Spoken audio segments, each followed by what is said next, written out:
कृपया ध्यान दें। दिल्ली के द्वारका सेक्टर 26 में एक पुराना मकान खाली पड़ा था। आसपास के लोगों का कहना था कि 5 साल पहले मकान में रहने वाला खुराना परिवार रातों रात अचानक गायब हो गया और फिर कभी कोई उस घर में रहने नहीं आया। लेकिन आज सुबह से ही वहां चहल पहल थी। किसी मिश्रा परिवार ने घर खरीद लिया था और मिश्रा जी का बेटा अतुल और उसकी नई नवेली पत्नी कविता वहां रहने आने वाले थे। सुबह के वक्त अतुल और कविता घर में पहुंचते हैं। अतुल, घर की साफ सफाई तो बहुत अच्छी से हो गई है। हाँ, देखकर लगता नहीं कि 5 साल से बंद पड़ा है। हाँ, लेकिन इतने दिन से कोई इसे संभालने क्यों नहीं आया?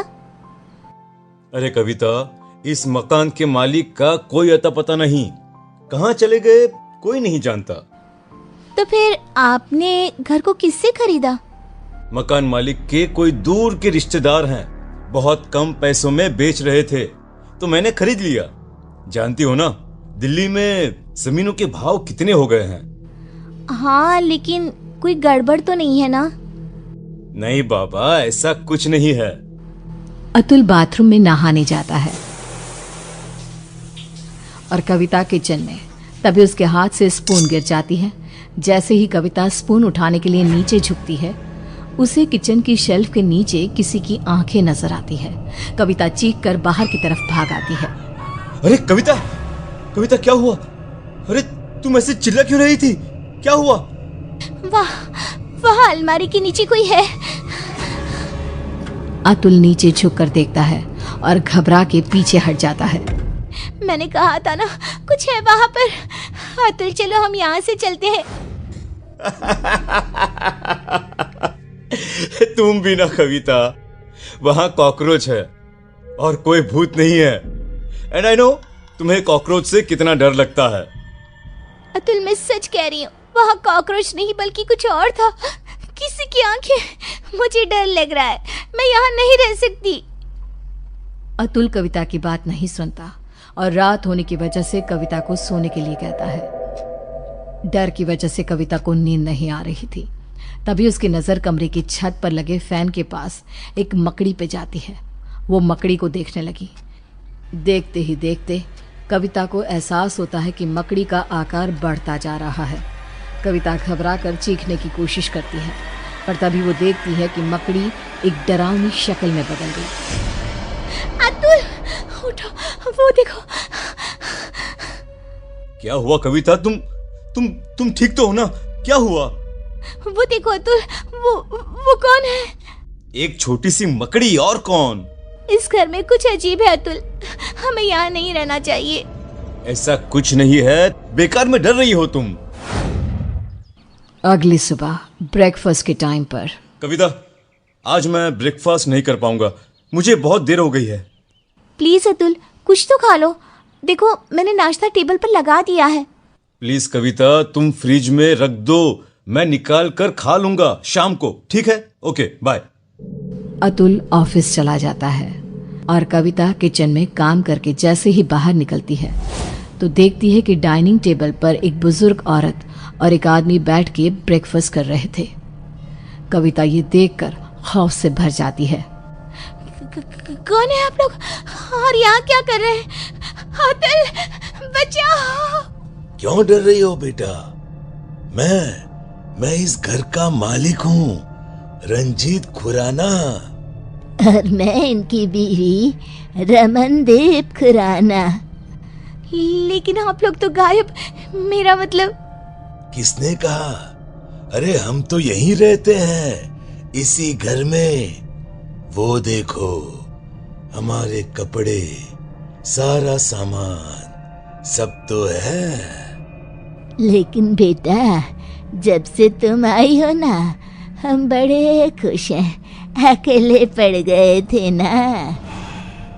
कविता ने चारों तरफ देखा और वो हैरान रह गई कि घर में खुराना और उसकी बीवी के कपड़े और सामान नजर आ रहा था।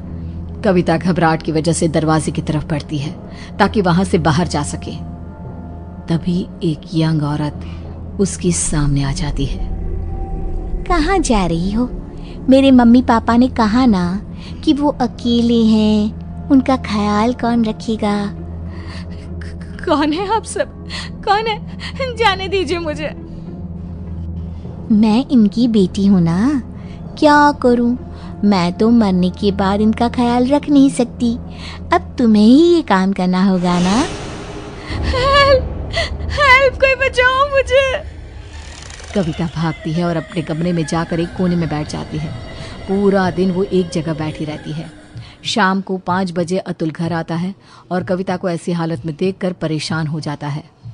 क्या बात है? अरे तुम यहाँ ऐसे? तुम्हारी तबीयत खराब है क्या? क्या हुआ? वो अतुल खुराना और उसकी बीवी यहाँ इस घर में। कौन खुराना? कविता, ये क्या बहकी बहकी बातें कर रही हो तुम? इस घर के मालिक अतुल वो यही है, इसी घर में।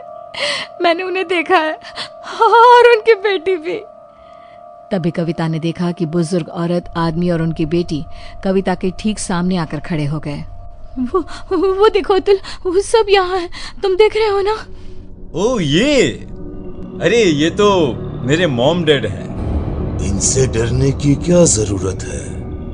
चलो अब उठो, डिनर बनाओ सबके लिए। और सुनो, मम्मी पापा को इंसानों का मांस बहुत पसंद है, तो वही पकाना। क्या कहा तुमने? तुम्हारे मम्मी पापा?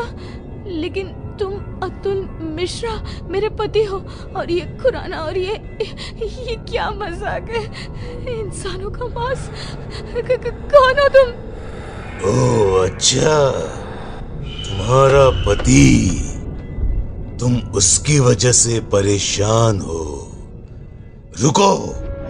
अतुल पीछे पलट कर देखता है और फिर जैसे ही वो कविता की तरफ पलटता है, कविता ने देखा कि उसका चेहरा पूरी तरह से बदल गया था और अब वो किसी भेड़िए की तरह नजर आ रहा था।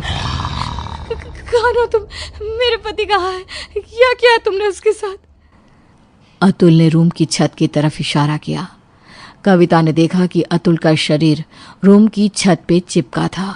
वो मर चुका था। अतुल, अतुल कोई बचाओ। अब कुछ नहीं हो सकता।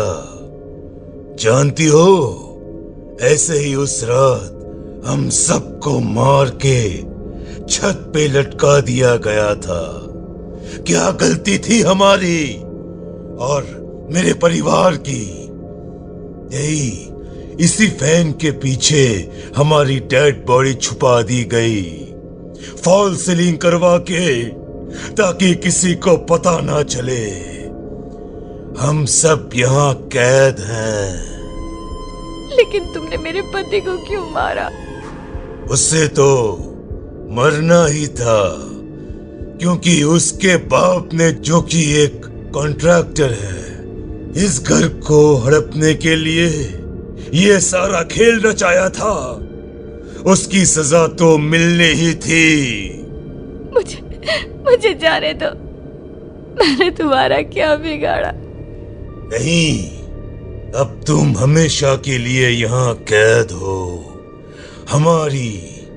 हमारी भूखी तड़पती आत्मा को संतुष्टि करने के लिए एक जिंदा इंसान का इस घर में होना जरूरी है।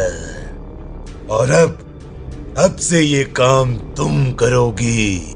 किसी को पता नहीं चलेगा कि तुम कभी यहाँ आई भी थी।